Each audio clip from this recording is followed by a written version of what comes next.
Alright, hey everyone, this is Ash. Welcome back to the King's Speech. Mental health wise, it has been a roller coaster the last little while, hence the lack of content on the channel. I'm going to try to do better with that, hopefully, the next little while. We'll see how it goes. If not with uploading the content, at least finding a way to be better about letting everyone know what's going on. So I'll try to get back doing more frequent channel updates just with this kind of information, just so you guys don't have to comment on other videos and things to try to get me to tell you what's going on. With that said, we are going to be getting back to the Battle Angel Alita read-throughs again to get through the rest of Cerula's backstory, which I'm excited for. A few little things before we start. Apologize for the lighting situation. I know it's a little bit off here. I'm going to try to work on improving that for the next one with a better setup. This room's kind of weird just because how the sunlight comes in and the camera and everything else plays off. It kind of sets up the lighting weird, so I'll fix that for next time. I don't think it should be a huge distraction for this one. As last time as well, I have a fan running in here because it is super hot. So you will hear kind of like a low droning or buzzing noise in the background, but shouldn't drown out my voice or anything, so that should be fine. And as an added bonus, you'll occasionally get glimpses of my dogs playing in the back, because if I leave the little guy alone downstairs, the little goblin man will start screaming his head off, and that's not very conducive to concentration. So yeah, a little fun little bonus thing, you get to see them playing in the background. So, without further ado, let us pick up with where we left off with the backstory last time. So excited to get back into this. As we get into chapter 46, I believed he felt the same. And you see Shao. As you see those huge like nuclear reactor looking cylindrical funnel things in the faraway distance in a snowed out city. As you see no food or ammo. As you see the cowboy from the covenant, whose name is Jocko, is going outside and going, all I got was cigars and a Zippo. As you see him holding a pack of cigars saying sweet aromatic on it. And you have, yes! It's like, hey, what'd you find, Rags? And you see the mummy looking guy going, look sir, they're brand new. Eliza will be so happy. And you see him with his little bunny doll, with his other Raggedy Ann doll, and what looks like a pillow with a sea lion on it. And you have Zabolska. Jocko goes, that kid of yours died ages ago. And Zabolska's like, she's still alive. She is. And Jocko's like, has the tumor metastasized to his brain? He's like, goner. And he goes, hey Rags, will you follow me if I become the new boss? And he's like, why do you ask? Jocko's like, Byron's gone all sissy on us. One trifling bitch dies and look at him. He ain't fit to be leader no more. And Zapolska goes, if you beat him, I think about it, but the boss is strong. And you see Jocko just taking out his gun, checking the magazine, how many bullets he has, as he goes, I think I have a chance now that he's gone all soft. And he looks at his mag and goes, damn, less than 2 full mags. That ain't good. And you see Vilma coming up from behind him going, what's this about someone dying? And you see Jocko turning in surprise. He goes, Vilma! And you see her taking her inside the Congress-looking building with the dome. As you see that thing, as soon as Byron with the sword laid out beautifully on this little platform, along with the glass and 2 candles, as he's screaming, unhand me! And you have Victor Byron, as you have the bald guy just foisting from behind, he's trying to stop him with the sword. He goes, calm down, boss! And you have, and you see Morse. His name is Morse. As you see Cyrilla or Vilma walking up behind him. And Morse goes, boss, your wife! And Byron just grabs his head with a whoomp and a crash, just brings him, flinging him over the top of his head and throws him through a wall with a flap. And he's like, he's trying to say your wife is back. And you have him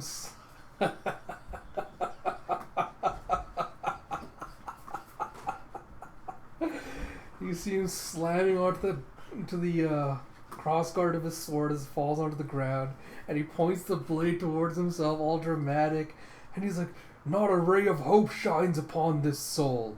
With this, my 1,000 years of life shall perish." Vilma comes by with the flap, just puts a palm to his chest, trips him or knocks him backwards, puts her foot behind him, knocks him backwards, knocks the sword out from under him, and it flips over. She grabs his scabbard and just holds it. The sword just drops perfectly into it with a shunk. And she goes, "It's not like you to be caught off guard, Victor." And he just casually falls into a seat. Ah, just the perfect sequence of events. Ah. And you see him just looking at her in stunned surprise, and he just leaps forward in a fierce bear hug. And he goes, "Oh, my love, Vilma, fire of my life." And you see Vilma going, "I'd known Victor more than 30 years, but I'd never seen him expose himself like that." Emotion welled up inside me at the realization of how deeply he loved me. And you see them that night as they're making love in this giant bed with this tiger skin rug. And you see as they're lying before the fireplace that night, you see him tracing the scar on her as he goes, "Your wound was well tended. Such a fine scar." And she goes, "But there was a matter of my vowed John. It was impossible to hide anything from Victor." And you see as Wilma pours herself and him a glass of wine, you see that Byron's got a couple of deeper scars all over his body. As explained to him, he's taking a drink and goes, Then she goes, "This wine was made by those who saved my life." And she goes, "And so was that I told him everything of the shelter, the attempt to save civilization, and the hope of an alliance as fellow human beings. A hope I'd come to share. All we do is scavenge ruins and hunt down the last few human survivors. Since the cognate cannot bear new life, we will one day go extinct with the humans." And she goes, I grew hoarse. Never in my life had I made such a speech, been so full of passion. It was not like me. It's like, no, not at all. How would Victor react to all this? I felt so insecure, as if I were a teenager again. He lived 5 times longer than I had, and his hatred of the humans ran far deeper. Did I even stand a chance of making him see? It was no exaggeration to the fate of John and Colin, of everyone at the shelter, was riding on this decision. And you see him just putting the wine glass aside as he goes, "Horrid taste, this wine." And Vilma's looking a little bit apprehensive and scared. And he goes, "But if they should better it in days to come, then the wait may prove bearable." And you see Shah the next day, she's all bundled up again. Then you see there were several exchanges of letters via messenger until the plan was set to dine with them in 10 days. Thinking back, those were the happiest days of my life. All I had to do was wait. And you have Victor going, "Thou actest as does a bride in waiting. Does it please thee so?" And she's just like, "I was thinking just how wonderful it will be not to have to hate anyone anymore." And you see him coming up behind her and giving her a hug as he goes, "Yes, I see. Our souls so long to slip the chains of hate." And you see Vilma, she's kind of just happily sitting there in the comfort of his arms going, "At the time, I believe we felt the same. Only later would I learn that this embrace meant something else." And you see, at last, the day of our dinner arrived. And you see them all just walking up. As you see Colin, I forget the ridiculousness of him being called Colin Farrell. As Colin and Victor both shake hands, and he goes, "I'm Victor Byron, and I'm deeply grateful that thou didst save the life of my dear wife." And he goes, "I'm Colin Farrell. Welcome, all of you." And you see Vilma going, "Colin looked uneasy, and I didn't blame him." And you see as they're heading down the stairs, you have "Just this way. We fixed a nice warm meal for you." And as Vilma's going down this little hallway, she goes, "I never saw this path before." And she just sees John standing off to the side in one of the little alcoves. And she goes, "John, And he grabs her hand and pulls her in after him. And you see her exchanging a look with Byron. And Byron asks Colin, like, who is that boy? And he goes, that is my son John. Pardon his rudeness, he's shy. It's like, here we are, please, have a seat. And it brings him into this little dining room where the food has already been laid out. And, what was his name? Sarah, give me a second, I'm trying to figure out what the bandage dude's name was. Zapolska. So Colin goes, I'll find Lady Vilma for you. And he sees Zapolska just drooling out of his mouth as he sees this little game hen set up. And he's so tasty. And Colin's like, we don't want it to get cold. Why don't you help yourselves first? And you see Colin's locking the door. Hey! Colin's locking the door behind him as he's leaving. And you see Victor's getting suspicious about this as he hears a click. And you see woo! It's been years since I've had real cooked meat. Right before Jack was about to drink a glass of wine, Byron puts out his sword and stops him and Morse from digging into the meal. As he's supposed to just going full on in, just going, such salty goodness. And you see John's finally stopped and Vilma goes, John, I'm here. I kept the promise I made you. What is it, eh? It's like, did the men scare you? So don't worry about them. They may be rough around the edges, but Victor will surely protect you. We're friends after all. And you see John just kind of sobs, just kind of like gather himself up, but he's trying not to cry. He turns around and he's like, it's not that, it's like, Vilma, please forgive him, my father. And she's like, what? And you see back at the dining table, Morris is just like something doesn't smell right. And you see, and a foot as Zappel just smashes his head into the table. It's like, Zappel! And he gets as these metal doors slam down. Jocko's like, damn it, it's a trap! And you see Byron going, wait, Jocko, look at the floor. And you see from underneath the floor this gas starting to seep in. And Jocko's getting furious as he goes, damn those ornery pigs. And you see this whole right above the dining table, and Byron looks up as a flaming Molotov dropping in, and he just grabs it with one hand, extinguishes the fire. And you see carbon disulfide, compound of carbon sulfur known as the molecular formula CS2. In its pure state, CS2 is an aromatic, colorless liquid, though impurities can give it a yellow color and a foul odor. This volatile vapor is heavier than air, poisonous, and extremely flammable. And you see one of the men watching from outside going, it didn't blow up! And you have Colin going, relax, carbon disulfide is poisonous and flammable. A small spark will set it off. It'll ignite when they rush to break down the door. All we have to do is wait. And you see Vilma coming up from behind, looking all anguished, and she goes, what is the meaning of this? And you see back in the thing, Zappel just in his death throes as he's foaming at the mouth. He's like, my Eliza. And Morris just kind of cradling in his arms, like, Zappel, don't go.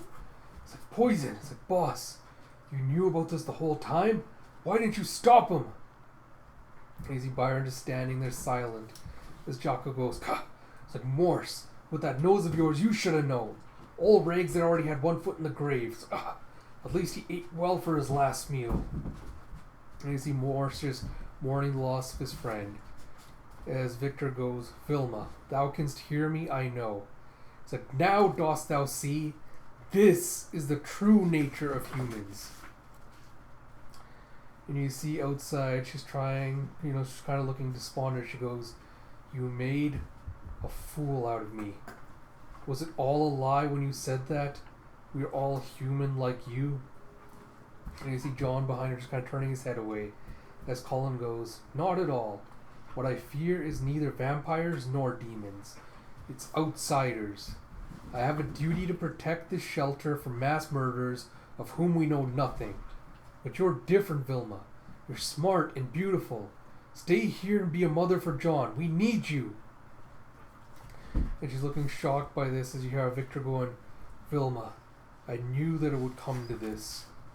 That they would use foul means to ensnare us.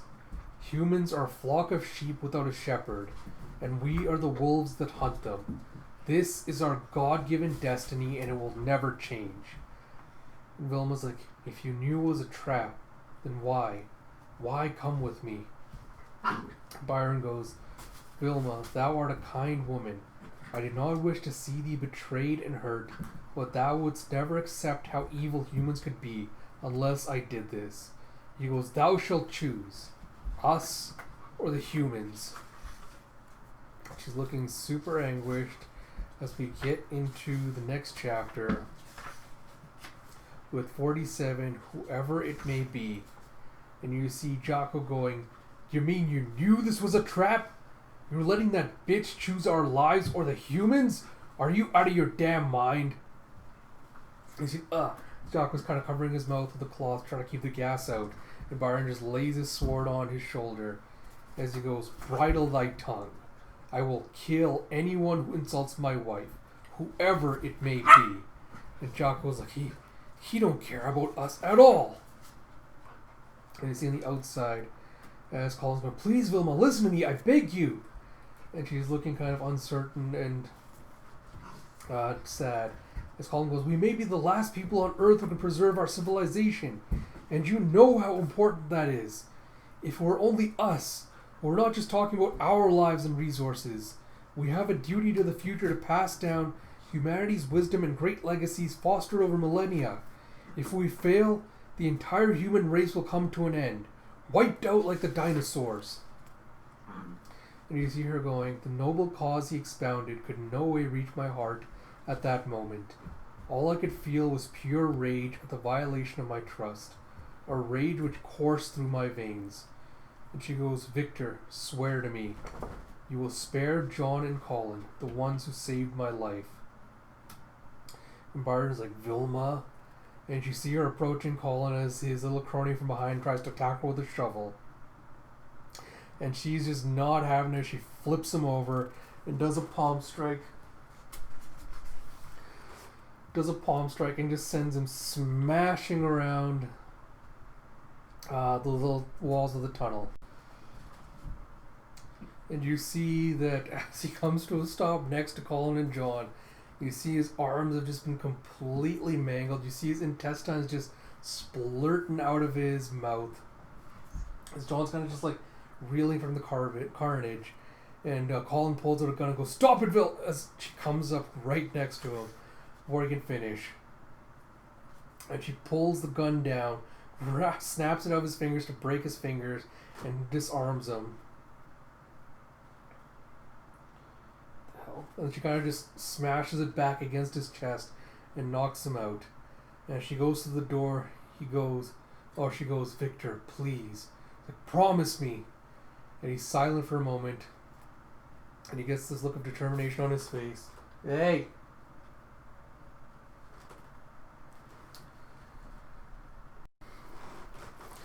To take a little break there for some puppy business. But you see him getting kind of angry and determined as he puts the sword up in front of his face and goes, I will spare the Ferals. This I vow upon my sword. And you see a clang and a bam as Velma kind of turns the lever and slams onto the button to open up the doors. And you see as it opens, Colin's kind of looking afraid as Byron comes up, lifts him up by the jacket and hoists him, goes, humanity's wisdom and its great legacies? Don't make me laugh. We, the cognate, are living witnesses to history thou only knowest through books, the sins of man in his dark history. And now, by thy selfishness thou wouldst annihilate us and preserve only the convenient legacies? And you see Colin just spitting at him, going, monster! As he spits on him and lands on his cheek, and Byron just turns and looks at him angrily as he goes, go ahead, go on, kill me, but you'll never break my spirit, not by force. And Byron goes, vile man, thou hast ensnared us and betrayed the trust of my wife. Tearing thee limb from limb would not be enough. But I am a knight unlike thee, and I keep my vows. Thus the others shall pay the price. And you see him just furiously snarling, "Kill them all! Do not spare a soul, not one! Be it woman, child, or animal. Burn it to the ground, destroy this place so no human shall live here again." And you see Vilma kind of just looking down as she tosses the shotgun off to Jocko. And you can see him getting a bloodthirsty look in his eyes as he goes, "Heh, just what I've been waiting for." And you see Morse with tears streaming down his face going, "A requiem for Zappel!" And you see as Victor's carrying... Victor's kind of hauling Colin away. He goes, "No, stop! You fiends! So go to hell!" And you see Byron also advancing upon John, who's kind of shaking in fear. He goes, it's like, "This way, boy." And you see on the next page, "Grah!" You see Morse just laying waste to humans as he's ripping the arm off one, smashing others with a huge cement block of his. And you see Jocko just laying into the others with his shotgun and just blasting them to shreds. And you see, as you see a blam, boom, with a boom. And you see Byron and Vilma heading outside, him still dragging Colin. And as he gets out, he grabs him and tosses him off into the side.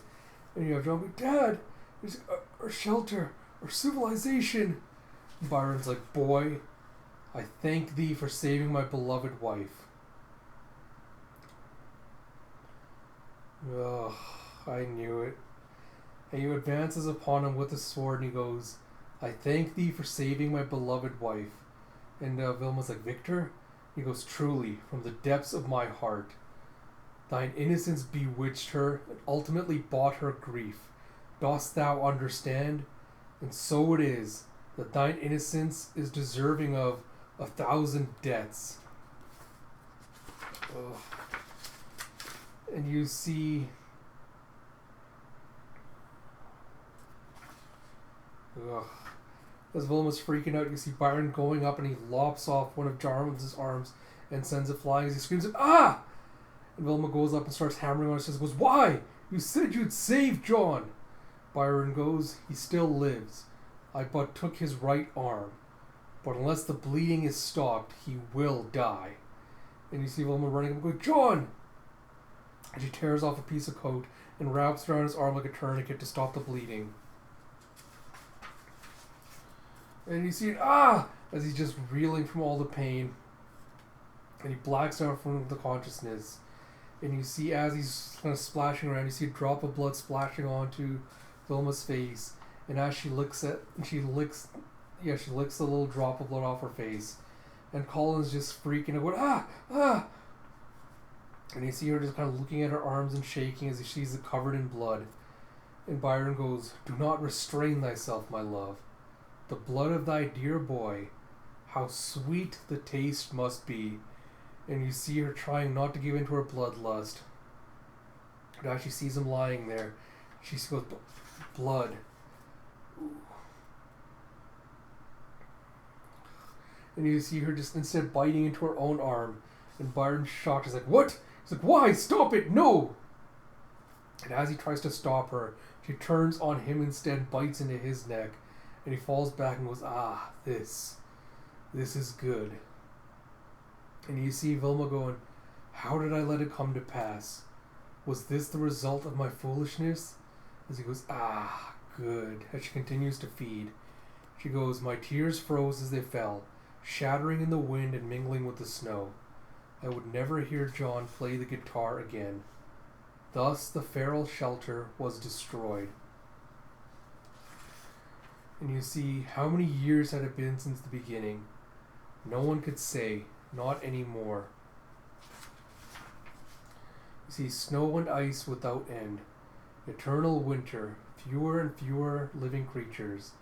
And you see chapter 48, Sweet Dreams of the End, as they're all bundled up and going through this huge blizzard. And you have Vilma going, "Hey Victor, what if we keep roaming the world like this for hundreds of years and become the last living things on Earth? What would you do?" And he goes, "Well, first off, we would kill and eat those two," as he looks down at Morse and Jocko, who are setting up camp. And Wilma kind of playfully bumps him with her elbow. She's like, "Oh, Victor, Morse could hear you." And he's just like, and she's like, "And after that?"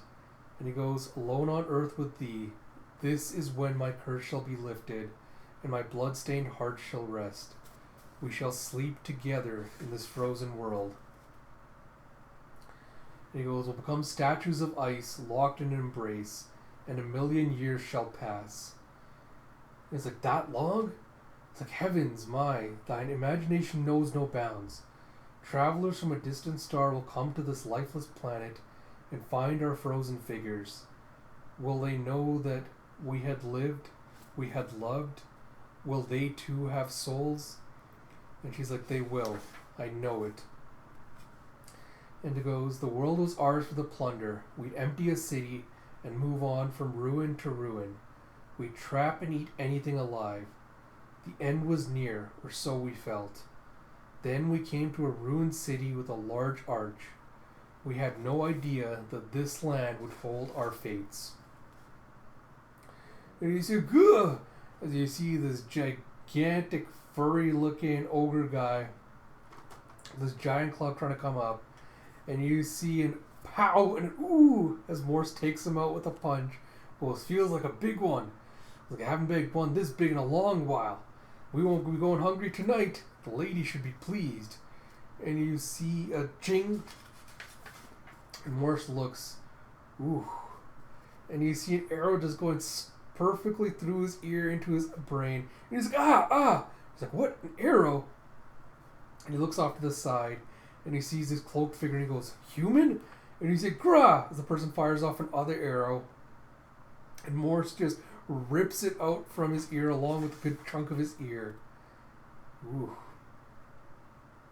And you see on the next one, back at the encampment, Victor, Vilma, and Jock are all looking in surprise as they see Morse's corpse being dragged up, just shot full of arrows.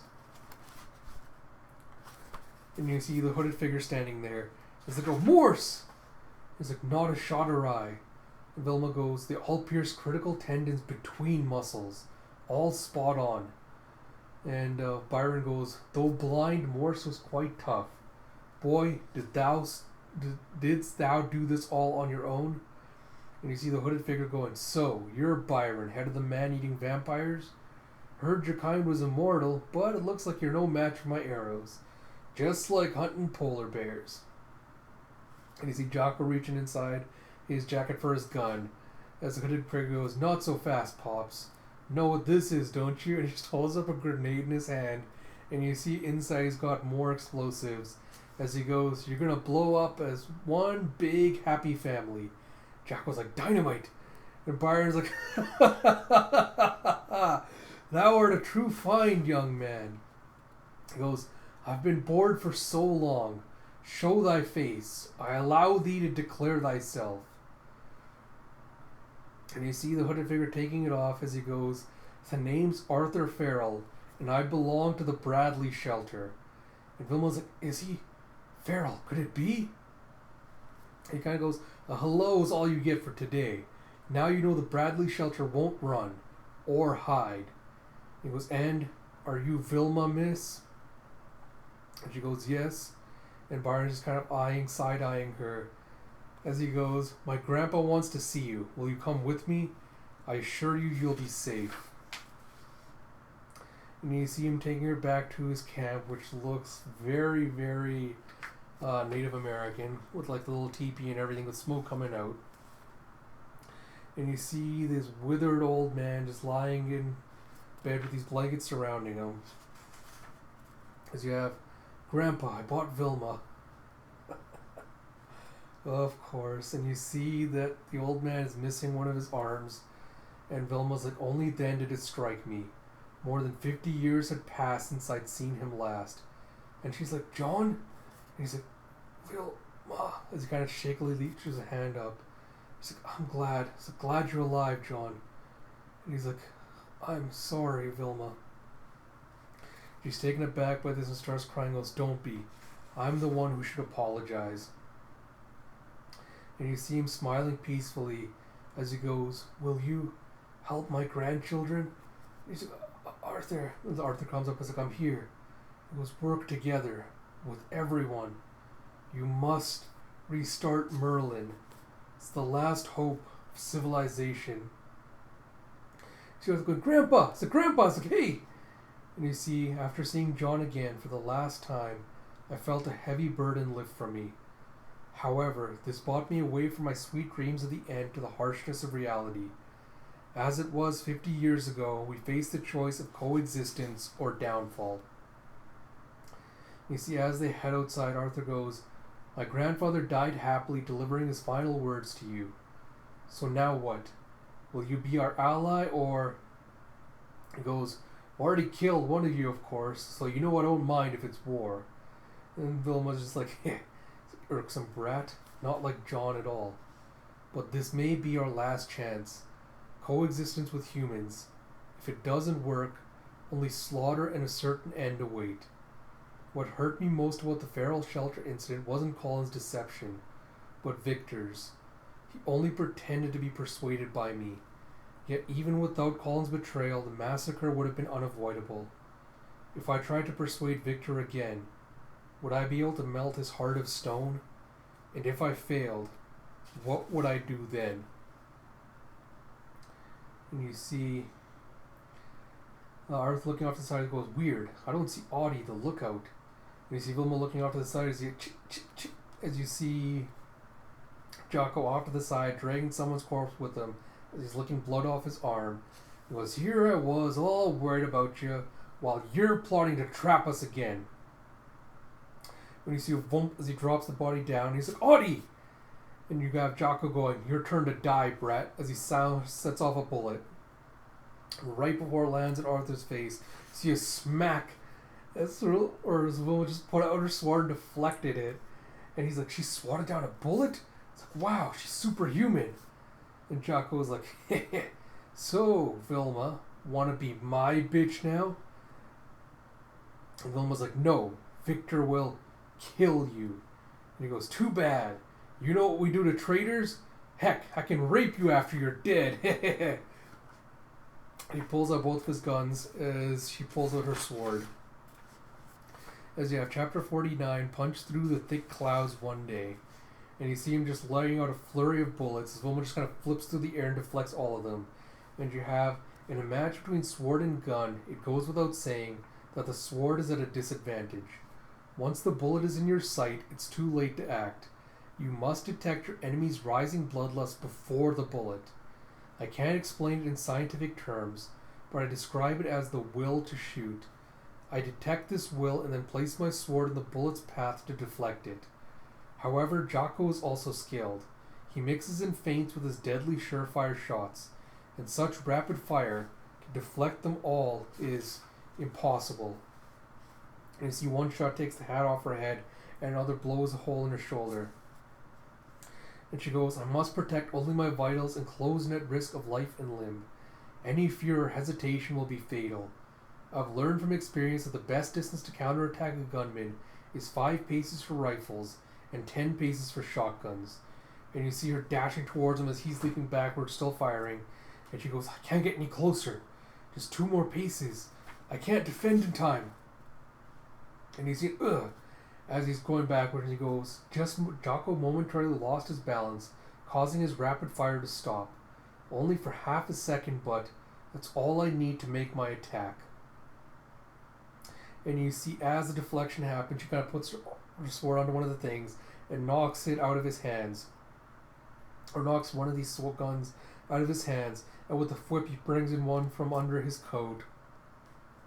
And with the footish, she just slices up his hands. Oh. And punches him so hard in the gut that his head literally goes flying off and gets ripped off and sent flying. And Arthur's watching this going, how did you... It's like, wow, I didn't even have time to cover you. It's like, you're bleeding, are you okay? It's like, it's just a scratch. I was lucky. And she looks over and she goes, Jocko lost his footing on the icicles that fell from the vibrations. If not for that, I'd have been killed. History would have taken a very different course. And you see her going, I'm going back. And as Arthur's trying to stop her, she stumbles and he's like, no, you. She goes, let me go. Victor's waiting. And he goes, but how will you explain that you killed one of your own? Byron will kill you for it. I get the feeling if I let you go, I may never see you again.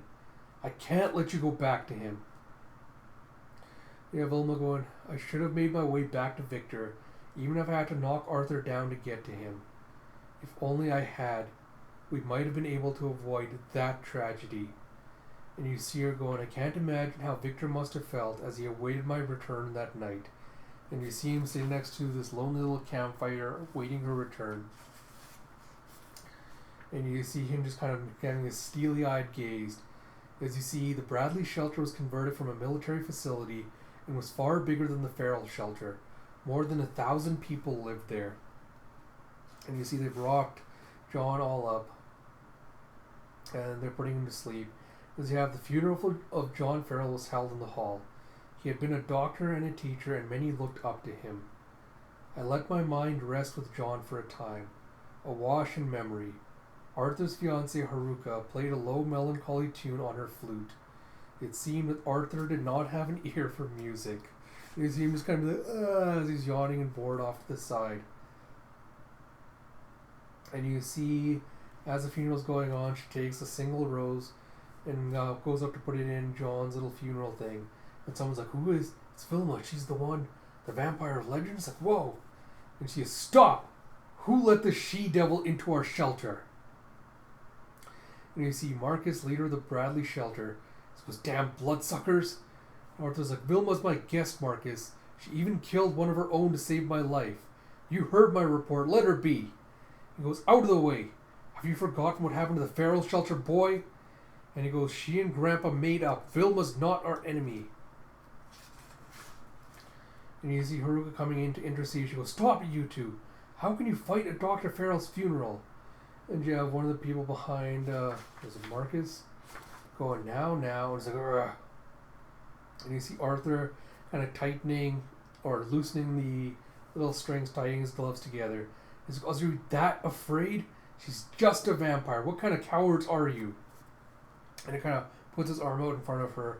And he goes, do I have to become one myself just to show you we're no different? Like, come on, Vilma, give me a bite. And she kind of just knocks his hand and is like, don't be so rash. So when the V virus hits your bloodstream, as your body changes, you'll suffer pain and hallucinations for 3 days and 3 nights. The cognate call it altered shock. Almost all children and elderly die. The survival rate, even among healthy young men, is less than 1%. And he's like, I can do it! I'll beat the odds! Come on, suck my blood, Vilma! And she goes, and you can never have a child. When Haruka sees this, she just turned around and just bitch slaps the hell out of Arthur and sends him flying with the whap. And it's like, Art, don't, stupid! And she just repeatedly keeps slapping him. And she's like, you shouldn't make a girl cry. It's like, but thank you for coming to my defense like that. And you see Marcus going, fine, but she can only stay in the rebuild zone. That's the only place I can guarantee her safety. You see later that night as you have, I'm sorry you had to see me like that. As Vilma asks her, when are you two tying the knot? And Haruka says, he says we can't marry yet. Not until work on Merlin has moved ahead. Only Dr. Farrell had lived to see our wedding day. And Vilma's like, John made mention of this Merlin too. What is it? She goes, I don't really know myself. I guess it's like the mirror of our hopes and fears. And she's like, huh? And then she leaps up on the bed like a little schoolgirl, like, so Vilma, tell me, you've seen the moon, right? Tell me what spring and the starry sky are like. I've only read about them. And you see the next day, it's like, so here it is, Merlin. And you see this complex little electronic device being set up. As Vilma's like, which part is the mirror? And you see someone behind her going, Arthur going, we're in conflict with Marcus and the Conservatives, who can't understand why we need to rebuild it.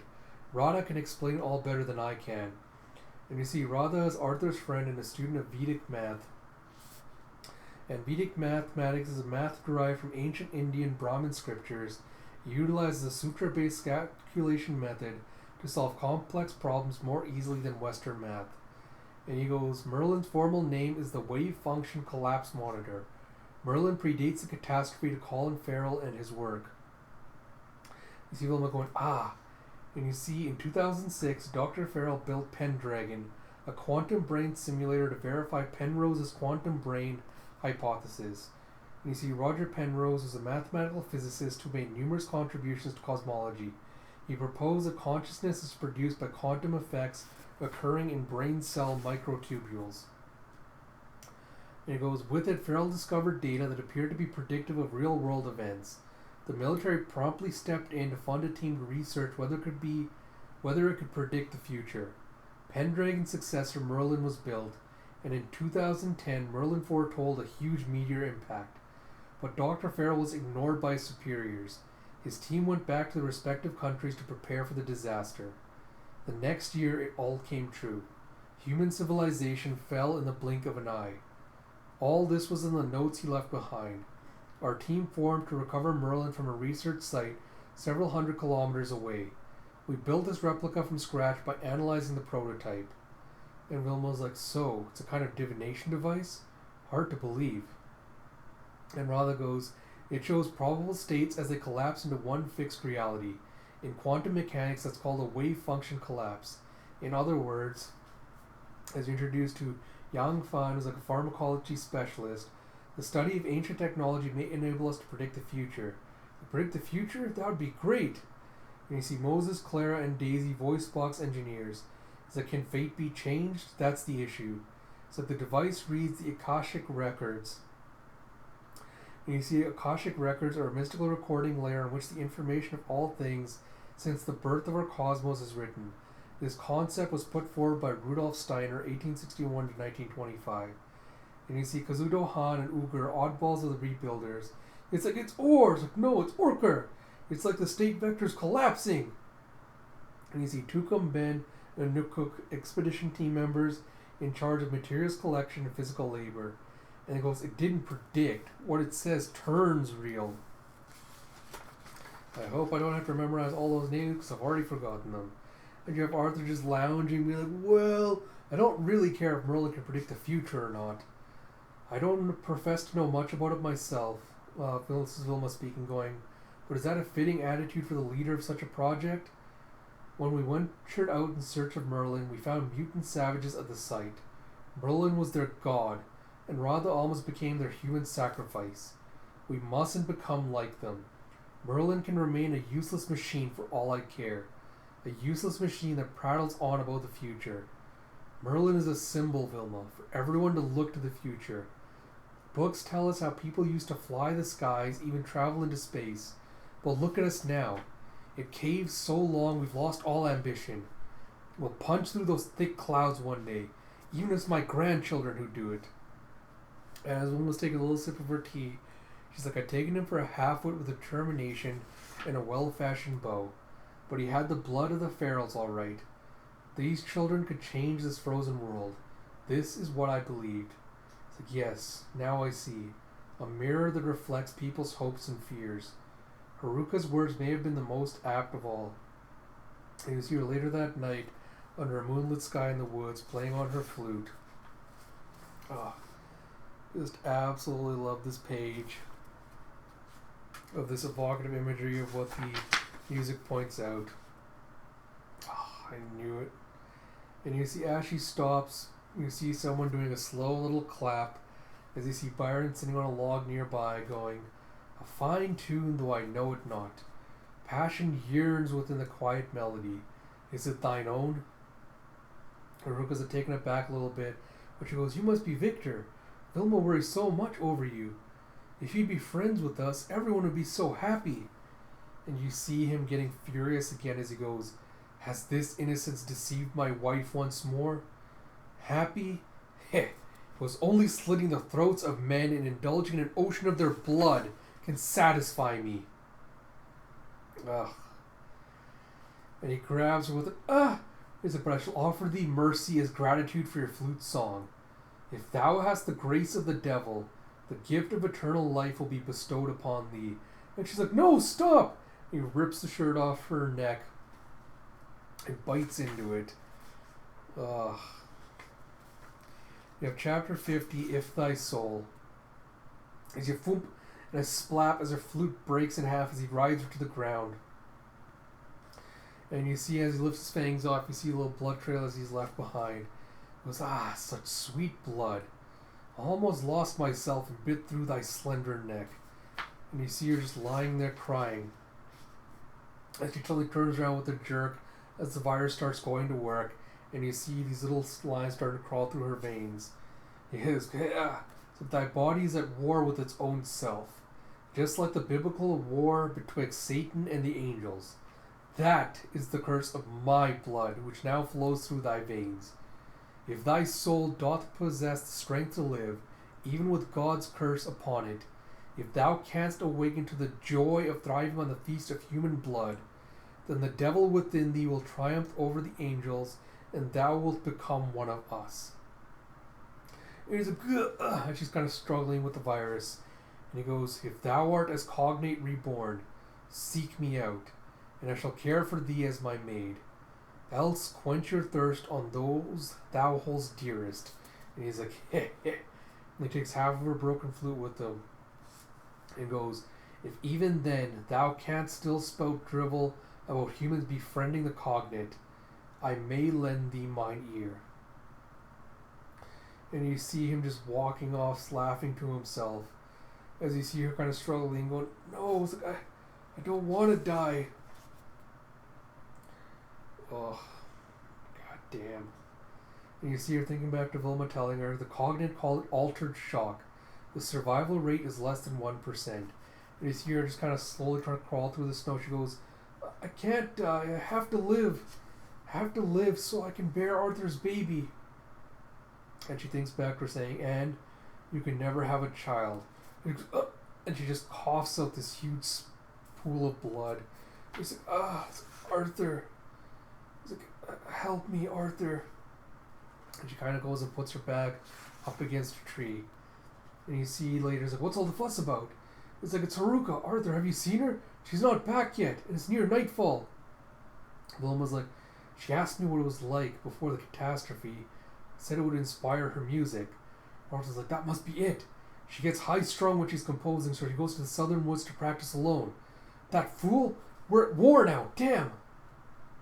And Wilma goes, this sense of dread in my gut. You see later that night they've got dogs out and the search parties are coming through the woods for her. And they're like, hey, Haruka! It's like, found her? He's like, no, not yet. Arthur's like, it's coming down hard now. As you see a snowstorm. And you have Radha coming up going, Haruka, we found her.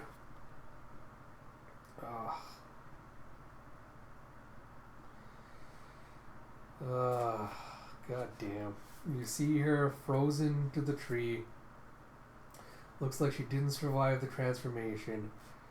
And you see them all just crying over her loss. And Vilma's like, oh no, how could he do this? And you see their hostile stares burn holes in my back. It was my own indecision that brought this on. If I'd only gone back to Victor, or chosen to stay by her side. And you see Radha being like, Art? He's like, it's like, so you were practicing play your flute. Haruka, what a silly goose you are. He's like, huh? He's like, where's the other piece of your flute? He's like, did you lose it? Is it down here? And you see him just kind of shaking around this, trying to find it. He's like, come on, come now, Art. He's like, you guys stop gawking and help me find it. And Radha kind of just grabs him up angry. He's like, Arthur, what's the matter with you?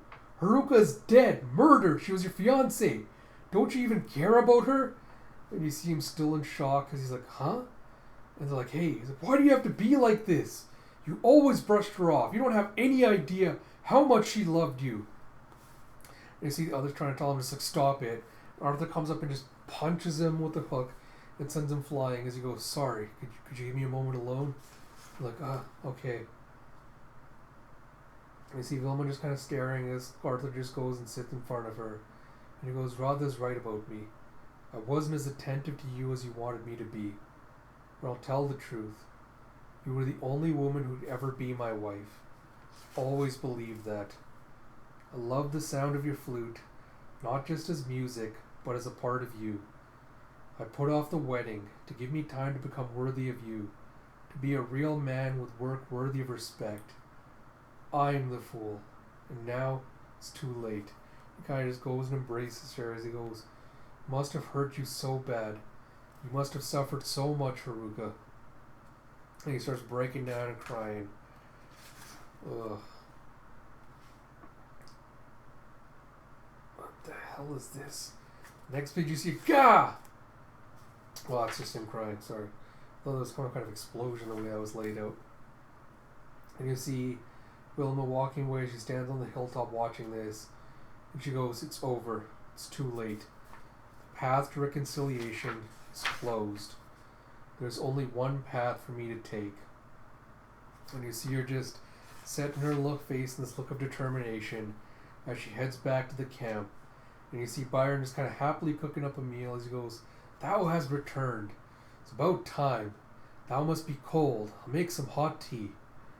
And almost just like, "Haruka is dead." And he's like, Haruka? He's like, "Ah, the maiden with the flute." It's like, "Too bad. It's been quite inconvenient without an errand girl around. She must have been too virtuous to join us."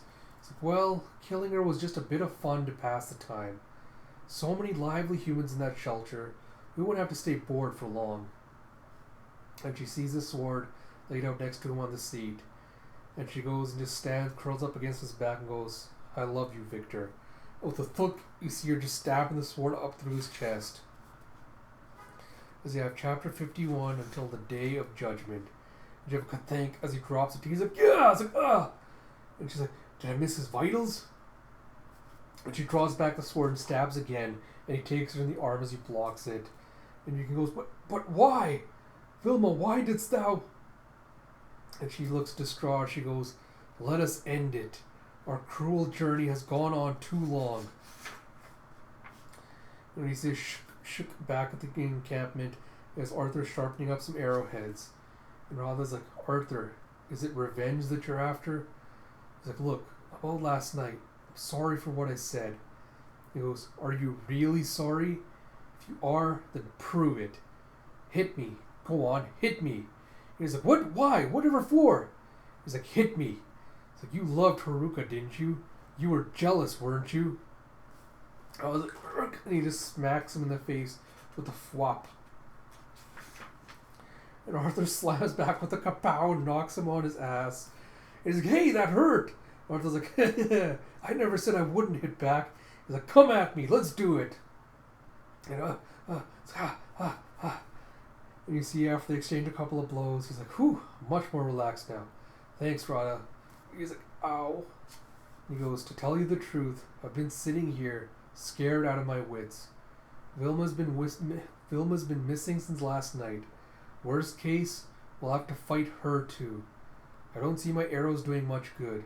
Not against someone who could swat down bullets. Pitiful, that's what I am. Haruka would have been so ashamed." And Radha goes, "Then how did you kill one before? Didn't you wrap yourself in dynamite and..." And he's like, "Oh yeah, that. Just paper tubes. The grenade was empty too." Radha's like, "You mean it was all a trick? Wow." It's like, "Yeah, that's right." So, "But it won't work this time. I just have to do what I can. Nothing else to it." And you hear a cry from above, "Arthur, Radha, come here. It's Merlin." And you have Vilma going, "I had such hope. If you could only understand, Victor, we might create a new world with the humans." And he goes, "Why? Why dost thou want to help the humans this much? We are the wolves who hunt the lambs. Why dost thou now understand?" And she goes, "You haven't changed a bit since I met you, even though the world has changed so very much." And she does a fist thrust and sends him rocketing backwards. And he falls to his knees with a whump. I love thee so much, yet thou would still choose those riffraff over me." And you see just tears streaming down his face. He goes, "So sad. Canst thou fathom such sadness?" And she's kind of distraught by this, but she steels herself and she goes, "The end that is to come centuries from now will come for you on this day. And after I kill you, I'll soon join you." And she goes up with her sword, slices through his head. And you see vroom to zap saws. Merlin's just like sparking away. You know, "What the hell? The reboot experiment is still months away. It's like, so what is it? You see, quantum vibrations of the microtubules. Not sure what set all this off. It's like, is Merlin grieving the loss of Haruka? It's like, no. Merlin has been possessed by her soul. It's like, idiots, that's all nonsense. It's like, Radha, you can analyze it later. We have to get away from Merlin. It's like, Moses, connect the artificial voice generator. It's like, I'm on it. It's like, Pats, Gimel, Samik, and Tav, open. Coherent light confirmed within Tiferet and Yesod. We've never run a test on this. The gauge shows we're A-OK. It's like or event growing in 300 to 400 millisecond cycles. It's like our design was right on. And you see or is orchestrated objective reduction, a theory put forth by Roger Penrose that uses the quantum gravity theory to explain consciousness. And you see Radha going, will we receive a divine message? Arthur's thinking, Haruka. He thinks back to the conversation afterwards, like, it's kind of scary. The future holds so many possibilities. It's scary to imagine everyone may choose to believe only in Merlin's future. They say there are infinite futures, infinite realities that could come to be. If so, is there a world in which Haruka didn't have to die? Where we don't have to fight Byron? Whatever. Right now, I'm in a timeline without her. It was Merlin, show me what I need. Seize the proof that will survive. And grant to us a word of hope from behind the veil of mystic night. Tell us what we want to hear, or face my wrath. Ooh. And you see as Vilma's trying to chop Byron's head off, she comes with a katang. The sword kind of vibrates in her arm. You see a little bit chipping off. As Byron goes, the end? It's like, no. Humanity still lives. The end times will not pass while they live lives of ease. And Vilma's like, ugh, and she tries to stab him again with the sword. And comes across the fuck. And it's swaying. And the blade just bounces off. It's like, my blade, it won't penetrate. And he just smashes into the ground and sends a ripple quake going through and flinches it and flying. And you see his other sword getting sent off the bench. And he grabs it out of the scabbard and brings it out. You see a giant voom. And a voom. As you see Merlin kind of blinking on going, winter will end, spring will come. And you see first candidate of 93% viable match. Here's the second, a 72% viable match. And you have going, a tower that leads to space. Humankind will prosper in the stars. And you see them all celebrating. He's like, we did it! Hear that? We've got a rosy future! Woohoo! And you see Arthur going, Haruka, your fears were rational, but I'll take what I can get, Haruka. And he goes, relay the prophecy to the entire shelter. And you see them all cheering as you see Arthur going out to the little balcony and speaking over, we will prevail over winter and the vampires. They're like, we're with you, Arthur. They'll pay for Haruka. And you see, God, what the hell was his name? Starts with a B. I want to say, I can't even, for the life of me, I can't remember. A second here. The leader of the shelter. Marcus. You see Marcus off to the side going, he's lifted the shelter out of his malaise. It's not just Merlin. Arthur's words, his passion have lit a fire in their souls. It's time. And you see Arthur, or Marcus going up to Arthur, and he goes, for me to step down as he gives him his gun. He goes, you, Art, you are now the leader of the Bradley shelter. Protect them. Nurture them. This is now your duty. So don't get yourself killed. As he's going back up to the crowd and hoisting the gun over his head, and they're chanting, Arthur! Arthur! And you see on the next page, he's leading a little party out with them. With the look of determination on his face as Marcus goes, he's a new man overnight, our Art. Haruka's death changed a hot-blooded youth into a leader capable of uniting us all. And his little caretaker goes, we'll see. It's like, yes, but no one can stop this process now. And you see splash as the building that Victor and Wilma are in comes collapsing down, and you see her leaping out of it and coming to a skidding stop. As Byron goes, I'm going to kill the shelter to kill every last human inside. Come with me to the slaughter. Only then shall I forget thy thoughtless remarks. And you see Vilma go, and his rage is taking command of him. I had hoped to end this before it got to this point. And she goes, you have my love, Victor, but there's one thing I do not understand. Why can't you just forgive the last of humankind, now that the era of their reign is over? And you see, it was him going, it was a millennium ago that my soul perished. And you see him thinking back to the Crusades, as you see him all knighted up, going to war. In the next page, you see a hanging noose. As you see in the next one, he's tied up on a noose and hung, and they throw his body to the crows. And he kind of crawls his way out. And you see him sitting on the cliff going, Lord, Lord, why hast thou forsaken me? Those of the true faith bleed underfoot whilst traitors prosper at every turn. Is this thy desire? And now thou hast yielded me to the devil. And you see the little bite mark on him as he goes, it is fine. If this is thy wish, then I shall abide in thy divine will. I, Byron, shall live as the wolf in the night and hunt every last sinful lamb until the day of judgment. And he goes, Vilma, only thou wert a light in my empty soul. But if thou wilt hinder my mission, then I shall kill thee. You know what? We'll do one more chapter, I think, before I wrap up this video.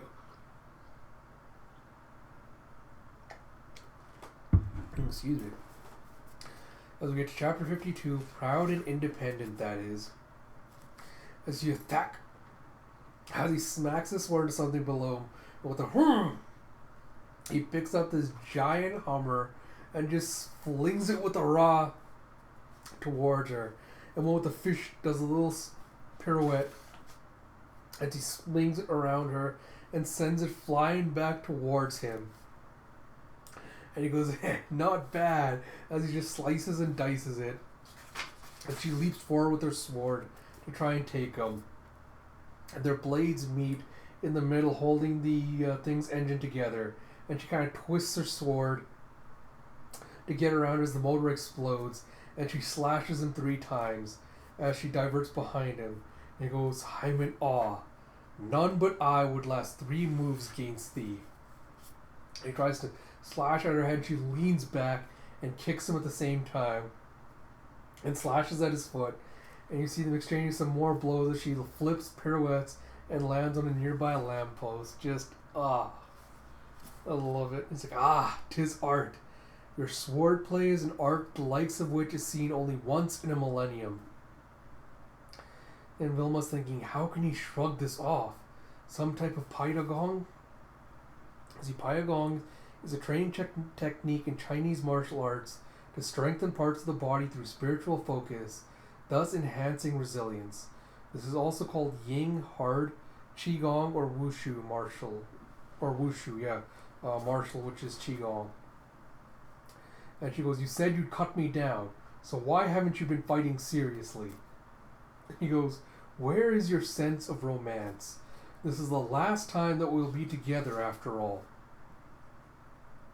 And he goes, hit me with thy heart and soul, thy every power and technique.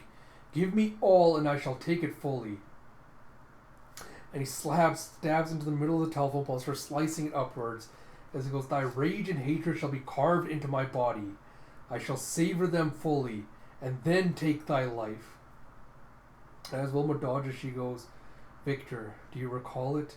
The night we first met? 1989, a spring night in Hong Kong. The name I used was Qilong Weiji, the Blue Dragon Princess. I apologize for having probably butchered that terribly. And she goes, and I lived a carefree life among the Black Society. Black Society is the Chinese Mafia or Yakuza. I knew not what it was to love or be loved, nor did I know the taste of defeat. I thought I was without equal in the entire world. I used men as playthings and treats. Whether human or cognate, it was all the same. La Société, the secret cognate organization based in Europe, was attempting to expand into Asia. For that reason, envoys and assassins both were sent to recruit me. I butchered them all. And then the society sent Victor Byron, their trump card. He was proud and independent. That is, he was without equal. And you see them. Ah, I love this aesthetic of them meeting on this bridge. And she goes, hey, 10 blows. If you can withstand 10 of my barehanded attacks, I'll do anything you say. Byron takes off his hat and goes, come then. And Vilma goes, fool, you'll writhe in agony as you die. And you see just this trail of destruction around them, but she's laid into him. And she's just kind of like, ha, ha. And you see Byron standing there, still bloodied, but it's not in the worse for wear. He says, well done. How do you produce so much power from such a slim frame? Are these the mystical ways of the Orient? He's like, well, that was only 9. You still have 1 blow left. And she's like, damn you. And she's taking out a little needle about to stab him. And she goes, it was do or die, but pride would never allow me to use my hidden weapon. And she goes, I have lost. And on that day, the arrogant and heartless Qing Long Weiji was defeated without receiving a single blow. And as she leaps on Byron from above into the present, she goes, you changed me. The joys of being loved, the joys of loving. You taught me everything. But in exchange for the futures of my dear humans, I must kill you, beloved. This is the blow that I could not give before. The 10th blow of betrayal. And you see her coming up from below. She takes the sword right up to his neck and pulls out a gun.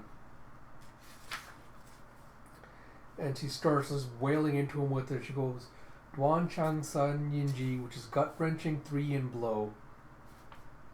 And she sends him flying back. Again, apologize for butchering the name. And she goes, not even a master of Pyagong can withstand the forbidden technique of the tri-level simultaneous attack. And you see, whew, as you see Pyron just standing up again. And she goes, this is beyond Pyagong. Even so, I wonder how he'll handle this. The hell is that? So it looks like she's sprinkling some kind of powder or something else on her sword. And with a jing, what the hell is this? Okay, so somehow she's turned her sword into a whip, which she wraps around him. And she goes spreading sand across the highly magnetic Qinglu's sword, turns it into a steel whip. Qinggu Wu Ying Bian, Blue Willow, Shadowless Whip. And she goes next as she reloads a fresh magazine. And it goes now for my hidden technique. And she fires off a bunch of bullets. Oh no. Sorry, no, she pops out the bullets from the magazine. And encircles them inside the whip. And then cuts through them and gets them to explode. I'm not even going to try to attempt to say that name. But she basically encircles around his head and makes them all explode at the same time. And she goes, all 6 points of the head, both eyes, both ears, but I'm not done. And you see, so she hit acupuncture pressure points between the nose and the upper lip. This is one of the vital points that can result in death when struck. And the acupuncture point situated on the crown of the head. It is located at the intersection of the sagittal and coronal sutures of the skull. And you see her just slamming him through the brick wall onto the ground. And she goes, the coup de grace, as she pulls the little needle out from the hilt of her sword as she goes down. And goes, Yamen Shah! And she slams into him. He's like, oh. And you see the nail went directly through her finger, so she just rips it out with her teeth. And Byron still stands there like, it's actually roughed me up a bit. And you see Yamen is an acupuncture point at the nape of the neck. And the author's note, the stuff is dangerous, so don't try these techniques at home. What the hell is this? Freaking Byron becoming Lizard Man? You see, you're getting like all these scales across him as he goes, it was enough to stimulate a total transformation. I would expect no less of my wife. And Willem was taken back by just like, what is that? And he goes, the long-lived cognate can undergo several altered shocks. Those who survive develop special abilities which we name Satan's Honor. In my case, the scale mail. And you see Crick as he sees little kind of like bone scales just closing over his eyes. And Wilma goes, for the first time in my life, I feared an opponent in the depths of my heart. Ugh, God, I can't stop here. Let's keep going. Chapter 453, Last Gift. So you have a king, and you see Vilma kind of leaning on her sword, being pushed back. As you have, so high up. A fitting stage for the two most powerful warriors on the planet, is it not? And you see them on top of the giant arch. I assume this is in San Francisco? I don't know. Looks like it. He goes, one stands to eradicate mankind, while the other raises a sword in battle with faith in the future of mankind. But thy faith is misguided, Vilma. For God sent his meteor a judgment on them all. On that day the story of man came to an end. I am merely finishing what God hath begun. She goes, not yet. It's not over yet. She goes, my words were bold, and yet what Victor said shook me to the core, not with belief, for I have no God to fear, but with doubt. The basis for my faith in mankind's future was so very flimsy. Arthur was my hope. If my gamble was wrong and he was not the one, then all would be for naught. And you see Arthur and his tribesmen all coming up, watching this battle happen. As they go up at the top, how'd they get all the way up there? And you see Byron going, saves me the effort of hunting them. And Vilma's like, Arthur. And he goes, this full armor transformation consumes all my energy soon, leaving me in a coma-like state for months. Thus, I cannot use this ability very often, but I should have enough power left to exterminate them after I kill you. And you see Shing as he starts powering all these scales on his arms. And she goes, I won't let you. I'll protect them, I swear. And you see them exchanging some more blows. It's like, the fight has begun. Do they have a falling out? Rhonda's like, Arthur, Vilma's fighting for us. It's like, Ben, you go right. Nook to the left. Take 40 men each and encircle them. Wait for my signal, then strike. Let them wear themselves out first. And you see again the rapid exchange of blows. As Byron tries to slash at her, Vilma flips over his sword and slashes down at his arm. Kind of sends him rotating.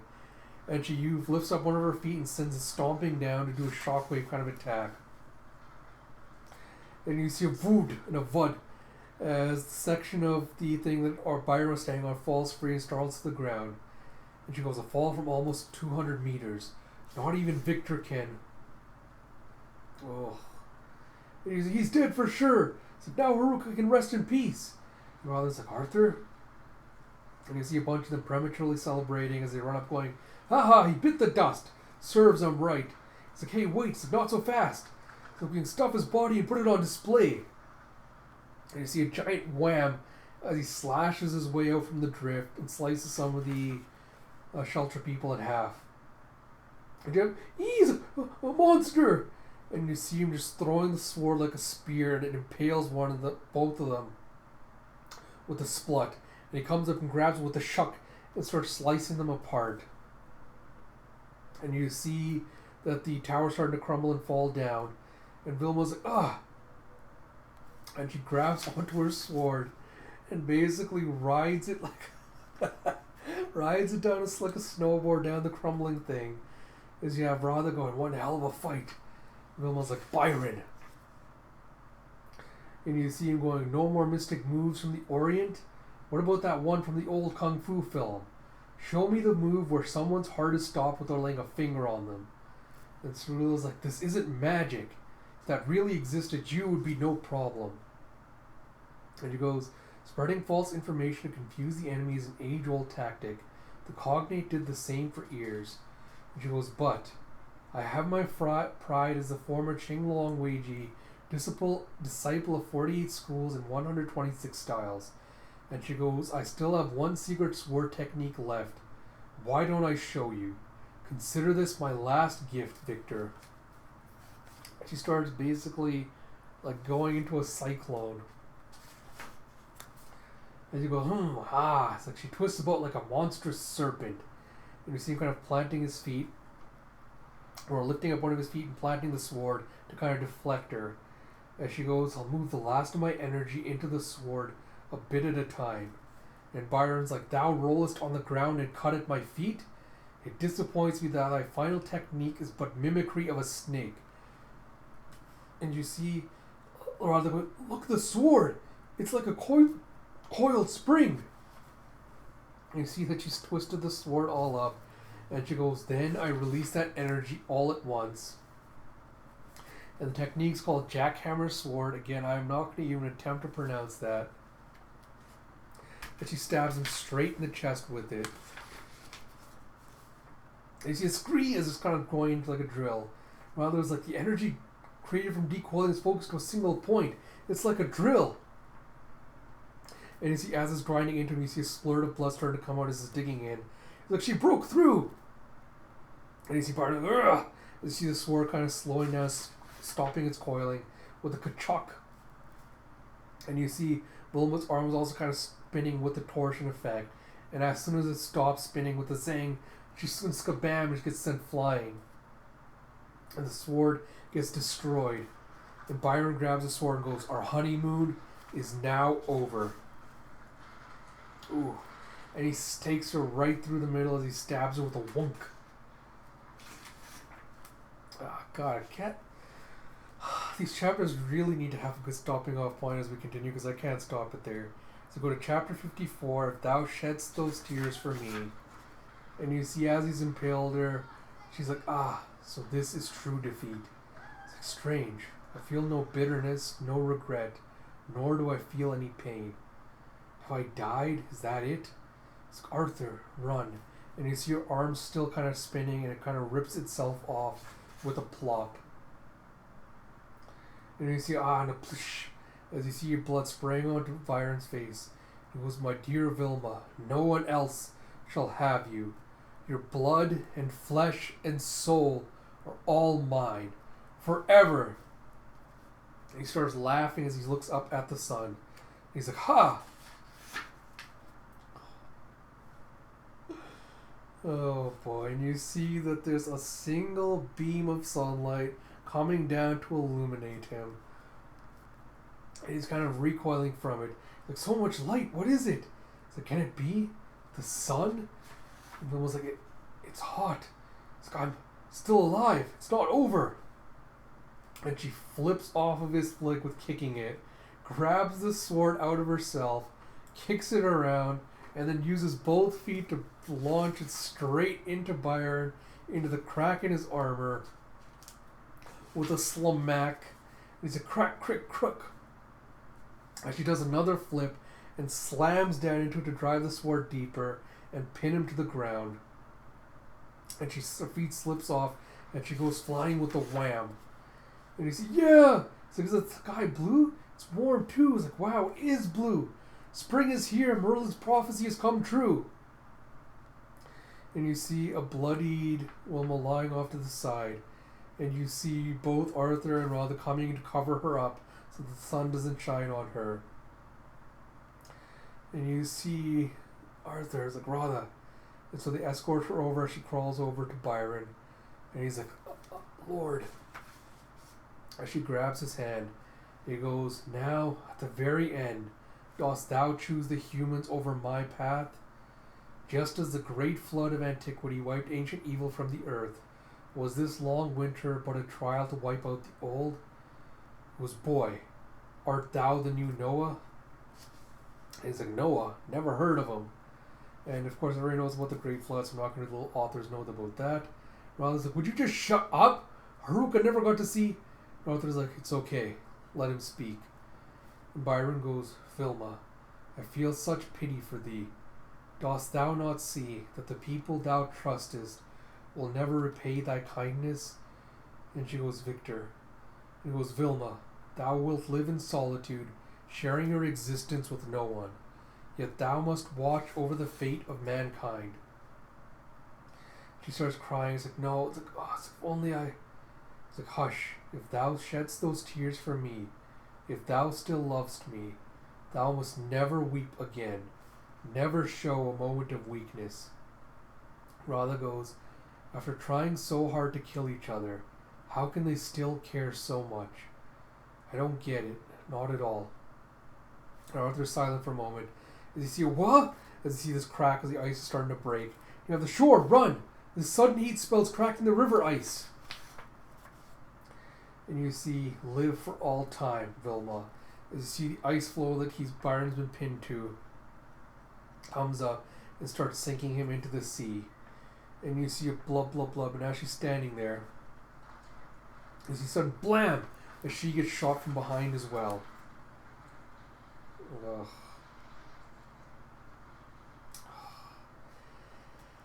You see Arthur that shot her from behind. Rather's looking at him surprised, like, Arthur!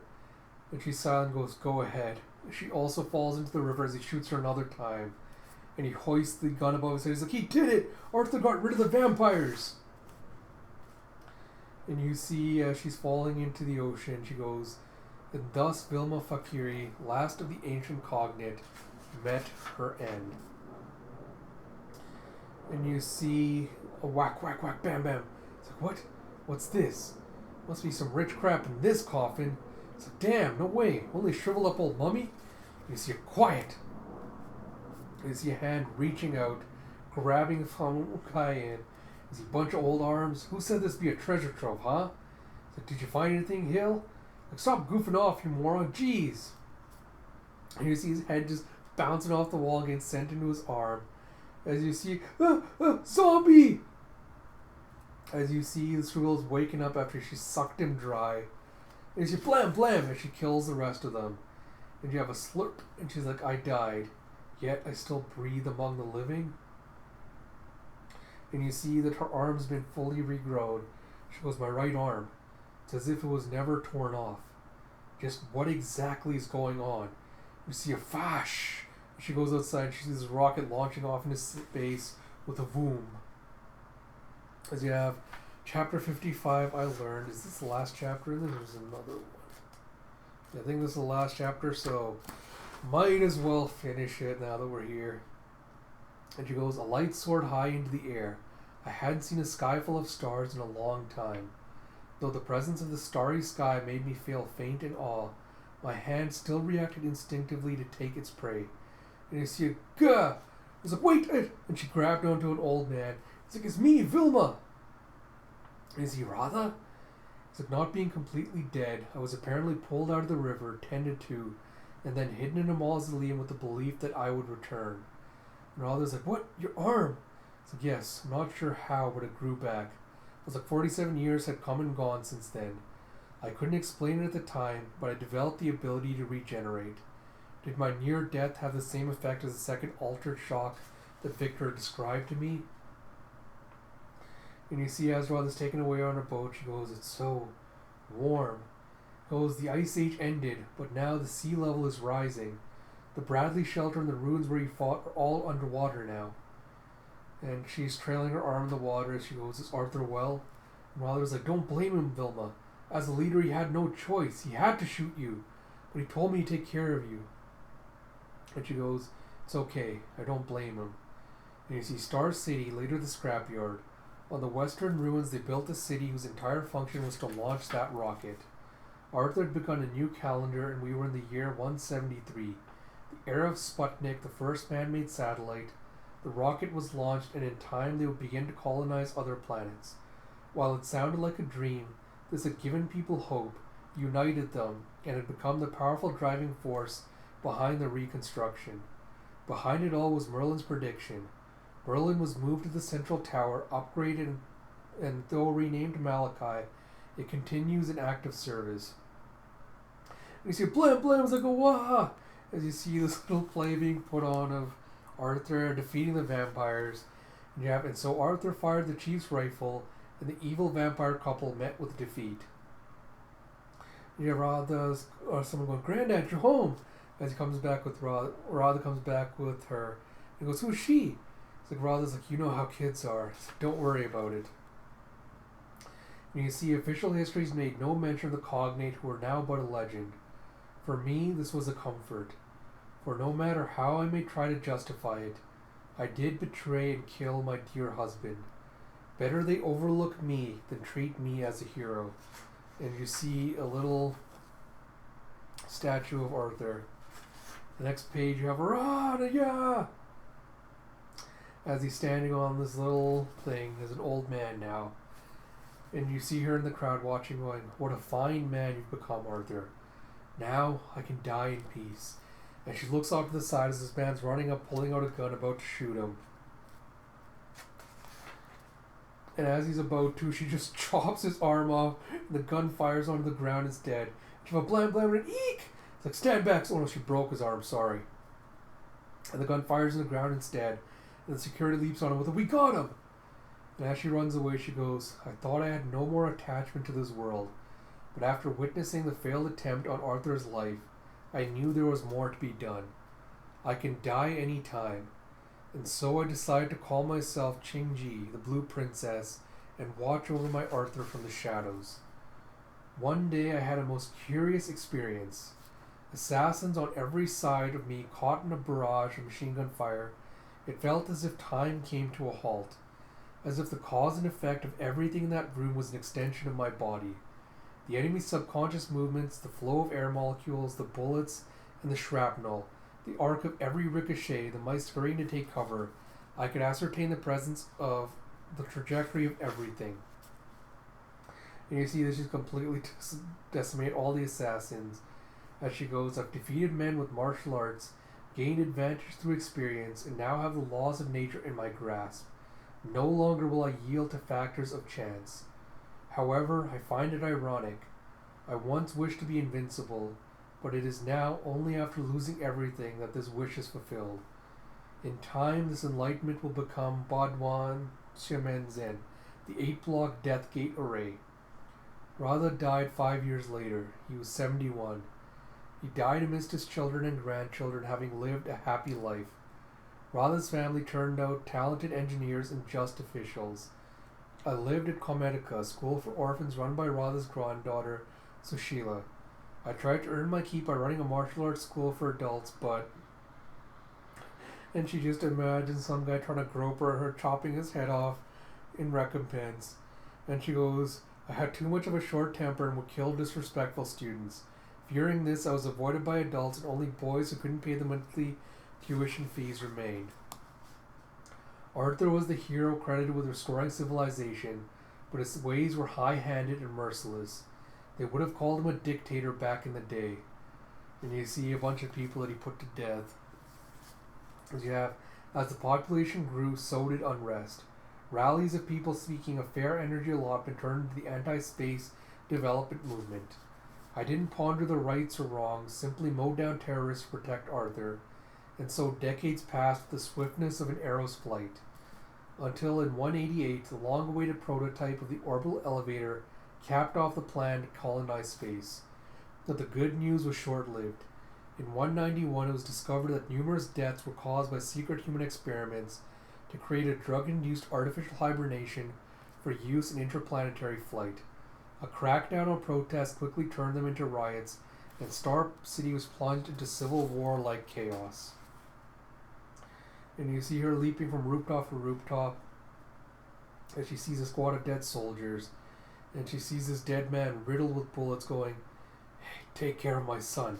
It's like, "Hey." And you see that he's passed away. As she goes, "He fought off so many cops. Father was quite a man, kid." And she goes, "I'd no way of knowing that later on in the Martian colony, this baby would be nicknamed Der Tiger and lay the foundations of the Panzerkunst. By the time I got back, Comedica was in blaze." It's like, "Oh no," it's like, "She's back." So, "We're so sorry, Master." So these dimbos are the last of my class. And you have Kyo, Tan, and Su. So despite our best efforts, rioters broke through. We managed to get the kids and staff out safely. So mediocre students and far from proficient, they will still instruct future generations. And she just slaps them and she's like, "Novices!" It's like, "Are you okay?" And you see Sushila sitting off to the side as it goes, "My husband is an engineer downtown. That's why they set fire to our orphanage. We had nothing to do with those experiments." And you see her going, "Is this right, Arthur? How can it be? To give you a future, I had to kill Victor. But it wasn't supposed to be like this." And she gives him the baby and goes, "Take this baby." And the student's like, "Is he your love child? No, it can't be." And she smashes him into the wall with, I'm not a fan of such jokes. She goes, I went to see Arthur at the space station. And he goes, I've been waiting for you, Vilma. You look the same. As always, you're so beautiful, it hurts. And she goes, and you have grown old, so much so that it hurts. And he goes, here, come look here. Soon mankind will expand its territory to other planets. This is a model of the future orbital elevator, my dream taken form. From here, mankind will take flight into space. I'm old. I won't see this to its end. Malachi and my officials will carry on in my stead for centuries after I die. And she goes, you've done a great service, and yet it's too much too soon. Why push a space colony on people before you've even rebuilt the Earth? He goes, too late. One more meteor and we'd perish. This wasn't the silly dream of a boy. It was tough. Blood was shed. We risked it all to ensure our migration. Human survival takes priority over all. Or freedom, or love, over votes, or the lives of a few. I have thought through this issue more than anyone else. You see, you taught me well. I learned from you and from Byron. Even those you love must be sacrificed for the survival of humanity. I saw the two of you, and this is the result. I am your son. And she's just completely taken aback by this. She goes, can he have any idea of the cruelty of his words? And he goes, only power leaves any lasting legacy to a son. Do not hope to sway me now. Call it tyranny, but only a unified force of will can conquer space. It's like, but what if my design isn't perfect? Isn't enough? And he opens up this little case and he goes, that's why I'm giving this to you. On this holographic memory chip, I've recorded a quantum program called Fata Morgana. It has the exact same authority as the admin key I hold, and due to its quantum encryption, it cannot be duplicated. Put simply, with this, one can destroy Malachi beyond repair. And she goes, what are you giving it to me for? And he goes, Malachi is just a device without values or intent. It reacts to human consciousness, generating a future at the quantum level or information about the past. But it alone does not determine its output. That power lies with those who witness history, those who run the program. It's their perceptions which limit the future, and their actions which finalize it. If fools ever gain control of Malachi, the future it produces will be one befitting those fools. You, Vilma, strongest of the vampires, will live on for eternity. I hereby appoint you to be the guardian of mankind. The time comes. Give the last order. With a fool, he goes and goes to sleep in a chair. Goes, now my work is done at last, and I can croak in peace. And Vilma pulls out something and goes, I've got something for you as well. He's like, hope it's not a bomb. As she hands him a wrapped cloth package. And as he opens it, he sees the other half of Haruka's flute. And he goes, it was among Victor's things, which Radha kept in the mausoleum. And he's like, I see. And you see him taking out the first piece, which he also kept with him all these years. He's kind of trying to put the two pieces back together again. And as he reattaches them, he flashes back to memories of her. And you see just a little flashback as she goes, if only Haruka hadn't died, what kind of world would Arthur have created? And you see late in 191, only a few months later, the tumultuous life of Arthur Farrell came to an end. He was 84 years old. He had never married nor had children. And we have a to be continued as that wraps up volume 3. I have a lot of thoughts, but I'm not ready to kind of speak on what my thoughts on this volume are just yet. I think I need to sit on it for a little bit, kind of process it before I say how I felt about it or any thoughts, things like that. A few quick thoughts off the top of my head. Cirilla's backstory was as tragic as I expected. I don't think it was tragic in the ways I expected, but it was still very, very, very good. She's still one of my favorite characters in the series, probably even more so after this backstory. His backstory also poses some interesting questions, kind of regarding, again, the idea of free will or fate, or just kind of, change in general, kind of being set in your ways versus being, open to new ideas. So like a bunch of different kind of ideas were tossed this way regarding all those. It's also interesting how a lot of the male villains in this series are the ones who are kind of either detrimental to progress or the ones that are holding it back, the ones that tend to kind of blame their actions and their misdeeds on powers, beyond themselves, basically not taking personal responsibility for anything they've done. So it's kind of interesting with the message that's coming across compared to the women in the series and how they're kind of the opposite of that, where they take too much blame on themselves for the things they've done. And they're also the most willing and open to progress and change and things like that. So I'm going to have to sit with my thoughts, I think, for a little while.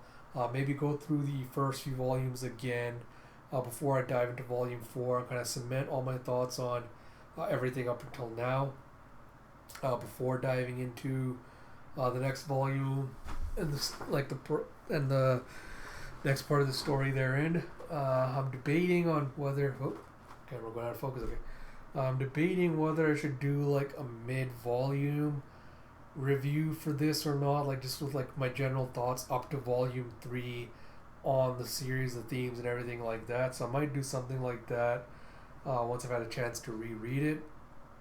I'm trying to get a channel update out tomorrow probably, because I got other stuff to do today. I just won't have time to do it, so I'll have an update out tomorrow with read-through schedules and dates and everything like that. And I've talked for long enough, so until next time, this is Ash. Talk to you all later.